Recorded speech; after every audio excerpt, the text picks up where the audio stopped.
माधुरीचं वय हे 33 वर्ष होतं. तिचं लग्न होऊन 2 वर्ष झालं होतं आणि तिला एक मुलगी देखील होती. तिने बरेचसे शिक्षण घेतलेलं होतं, ती सुशिक्षित होती, परंतु कुठे शाळेवर सरकारी जॉबला नव्हती. म्हणून तिने एक विचार केला आणि आपल्या घराच्या आसपास राहणारे गावातील खेड्यापाड्यातील मध्ये जाऊन जाहिरात केली आणि प्रायव्हेट टीचिंग क्लासेस तिने घरीच सुरू केले. त्यामध्ये शालेय शिक्षणापासून ते कॉलेज शिक्षणापर्यंत संपूर्ण क्लासेस ती घरीच घेत होती. तिचा पती प्रायव्हेट जॉबला होता आणि घरी ती ठराविक वेळेमध्ये क्लासेस घ्यायची. परंतु त्याच वेळेला कॉलेजचं देखील ट्युशन घेत असताना कॉलेज कुमार अनेक तरुण देखील त्या क्लासेसमध्ये सामील झाले होते. माधुरीचं वय हे तारुण्य अवस्थेत होतं. विवाहित होती, परंतु तारुण्य अवस्थेत होती. पेशाने ती शिक्षिकाच होती. अनेक दिवस क्लासेस चालले आणि याच क्लासेसमध्ये तिची जवळीक साधली आणि यामधूनच एका तरुणासोबत तिचं प्रेम जुळलं. क्लासेसला येणारा तरुण, या तरुणासोबत जवळीकता वाढली, कॉन्टॅक्ट वाढले, संपर्क झाला आणि बोलभाषण संभाषण सुरू झालं, चॅटिंग सुरू झाली आणि यातून त्या दोघांमध्ये अनैतिक संबंध सुरू झाले. अनेक वेळा त्या तरुणाचे आणि या महिला शिक्षिकेचे शारीरिक संबंध देखील झाले. परंतु याची चाहूल लागली माधुरीच्या पतीला.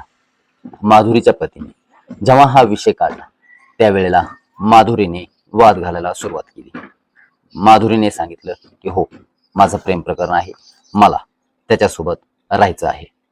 त्यावेळेला माधुरीचा पती हा डिप्रेशन मध्ये गेला आणि तो जरा शांतच होता.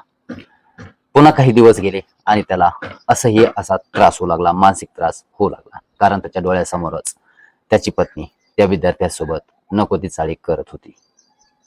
हे त्याला पाहवत नव्हतं. त्या दोघांमध्ये वारंवार वाद होतच राहिला आणि त्यानंतर पुन्हा एकदा त्याने त्याच्या पत्नीशी माधुरीशी चर्चा केली आणि माधुरीने चक्क त्याच्यासोबत भांडणं केली आणि स्वतःच्या मुलीला घेऊन माहेरी गेली. माहेरी गेल्याच्या नंतर काही दिवस गेले आणि माधुरीचा पती सासरवाडीला गेला, मुलीला भेटण्यासाठी गेला. परंतु त्या ठिकाणी सासरच्या मंडळीकडून त्याला अपमानास्पद वागणूक देण्यात आली, शिवीगाळ करण्यात आली, धमकी देण्यात आली आणि एकदाचाच हा विषय मिटवा, आम्हाला पैसे द्या आणि घटस्फोट घ्या आणि आम्हाला तुमच्यासोबत कोणतंही नातं आता ठेवायचं नाही, असं सासरच्या मंडळी करून त्याला स्पष्ट शब्दामध्ये सांगण्यात आलं.